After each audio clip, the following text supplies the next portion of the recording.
नमस्कार, स्वागत है आपका हमारे YouTube चैनल लक्ष्य डिजिटल पाठशाला में। आज हम बात करेंगे राजस्थान सरकार की उत्तर मैट्रिक छात्रवृत्ति योजना के बारे में।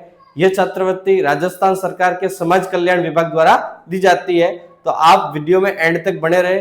मैं आपको पूरा प्रोसेस बताऊंगा कि इस छात्रवृत्ति का आवेदन कैसे करना है, यह छात्रवृत्ति किस स्टूडेंट्स को मिलेगी, लड़कों को मिलेगी या लड़कियों को मिलेगी या दोनों को मिलेगी, और किस किस कैटेगरी को ये छात्रवृत्ति मिलेगी, तो उसकी संपूर्ण जानकारी मैं इस वीडियो में दूंगा, तो आप एंड तक बने रहे। उत्तर मैट्रिक छात्रवृत्ति एससी व एसटी वर्ग के लिए, तो एससी व एसटी वर्ग के बॉयज और गर्ल्स दोनों को ये छात्रवृत्ति मिलेगी। इस छात्रवृत्ति योजना में पूरी की पूरी फीस रिफंड होती है। जो आपने कॉलेज में एडमिशन लेते समय जो टोटल आपने फीस भरी थी वो पूरी आपको रिफंड होगी। इस योजना में वो स्टूडेंट्स आवेदन कर सकते हैं एससी और एसटी के वर्ग के जिनकी सालाना इनकम, पारिवारिक सालाना इनकम 2.5 लाख से कम है, और जो राजस्थान के मूल निवासी है, और स्टूडेंट्स का कॉलेज में रेगुलर एडमिशन होना जरूरी है। भले वो प्राइवेट कॉलेज है पर उसमें एडमिशन आपका रेगुलर होना जरूरी है, तो वो सभी स्टूडेंट इसमें आवेदन कर सकते हैं। इसके अलावा इसके टोटल जो आवेदन की प्रक्रिया है वो ऑनलाइन है। वो आपके खुद के स्वयं की एसएसओ आईडी से इसका फॉर्म भरा जाएगा। आपको एसएसओ आईडी में एसजेई इसका एक पोर्टल मिलेगा, वहां जाकर इसका फॉर्म अप्लाई होगा। ध्यान ये रखना है कि आपका जन आधार पूरी तरह से अपडेट होना चाहिए, क्योंकि ये पेपरलेस स्कीम है। इसमें टोटल डेटा वो जन आधार से लिया जाएगा, इसलिए आपका नाम, पिता का नाम, माता का नाम, जन्म तिथि, डेट ऑफ अपने बैंक डायरी, और आपके मोबाइल नंबर और आपकी इनकम, पारिवारिक इनकम, वो सभी आपके जन आधार में अपडेट होनी चाहिए। इसके लिए जो डॉक्यूमेंट रहेंगे वो रहेंगे आधार card, Jan Aadhaar card, bank diary, जाति प्रमाण पत्र, मूल निवास, और इसके अलावा जो आप कॉलेज में पढ़ रहे हो तो वहां कॉलेज की फीस रसीद। ध्यान रहे, इस छात्रवृत्ति योजना में बॉयज और गर्ल्स दोनों आवेदन कर सकते हैं, जो एससी और एसटी वर्ग के हैं और जो रेगुलर रूप से कॉलेज में एडमिशन ले रखा है वो आवेदन कर सकते हैं। अब बात करेंगे उत्तर मैट्रिक छात्रवृत्ति ओबीसी वर्ग के लिए। हाँ, ओबीसी वर्ग को भी ये छात्रवृत्ति मिलती है, बॉयज और गर्ल्स दोनों को ये छात्रवृत्ति मिलती है। उसके लिए ओबीसी वर्ग के वे कैंडिडेट जिनकी पारिवारिक इनकम 1 लाख से कम हो, यानी उनकी पूरी फैमिली की इनकम साल की 1 लाख से कम होनी चाहिए। उसके अलावा वो राजस्थान के मूल निवासी होने चाहिए।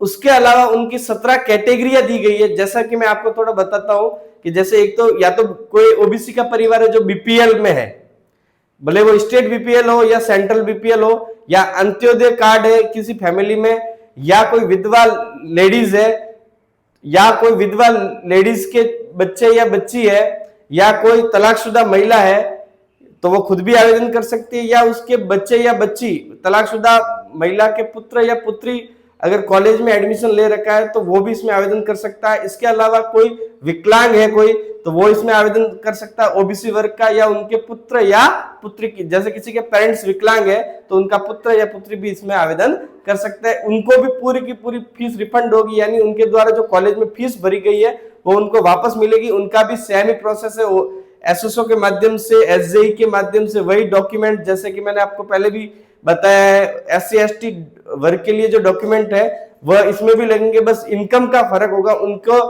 उनकी कम से कम यानी अधिक से अधिक 2.5 लाख की इनकम बताई गई है, इसमें 1 लाख से कम होनी चाहिए इनकम। तो अब बात करेंगे जनरल कैटेगरी के लिए। तो जनरल कैटेगरी के लिए भी छात्रवृत्ति योजना है। डॉक्टर भीमराव अंबेडकर आर्थिक पिछड़ा वर्ग उत्तर मैट्रिक छात्रवृत्ति योजना है, जिसमें जो ईडब्ल्यूएस कैटेगरी या ईबीसी कैटेगरी के कैंडिडेट्स है जो कॉलेज में रेगुलर एडमिशन ले रखा है, जो राजस्थान के मूल निवासी है, उन बॉयज और गर्ल्स को दोनों को ये छात्रवृत्ति मिलेगी। उनका पारिवारिक इनकम है वो 1 लाख से कम होना चाहिए, तो वो भी इस योजना में आवेदन कर सकते हैं।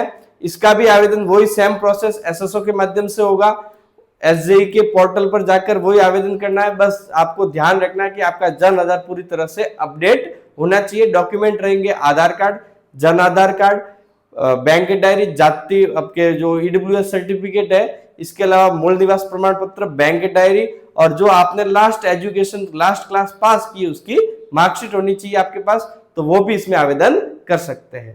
इस योजना में यूजी के, जिसमें बीए, बीकॉम, बीएससी, या पीजी में एमए, एमकॉम, एमएससी या डिप्लोमा कोर्सेज जैसे बीएड के स्टूडेंट्स भी इस छात्रवृत्ति योजना में आवेदन कर सकते हैं। जो मैंने कैटेगरीज बताई है और जो उसमें इनकम बताई है और जो उनका क्राइटेरिया बताया उसके हिसाब से वो भी आवेदन कर सकते हैं। अब इस योजना के फॉर्म है वो सितंबर के एंड तक शुरू होने की पूरी संभावना है। तो जो भी एलिजिबल स्टूडेंट्स है तो वो अपने सभी डॉक्यूमेंट्स तैयार करवा ले। अगर उनका जन आधार अपडेट नहीं है, अगर जन आधार में उनकी इनकम अपडेट नहीं है तो अपने फादर या मदर के या पेरेंट्स के नाम से जो भी आपका है 4 पेज का एक आय प्रमाण पत्र आता है उसको पूरा फिल करके उसमें फर्स्ट ग्रेड साइन और नोटरी करवा कर आपको जन आधार में अपडेट करना है। उसके अलावा आपकी बैंक डायरी भी आपके जन आधार में अपडेट करवानी है। अगर जाति प्रमाण पत्र या मूल निवास भी नहीं बने हुए तो वो भी आप बनवा कर तैयार रखें। तो जब भी फॉर्म शुरू होंगे तो आपको फॉर्म भरने में आसानी होगी।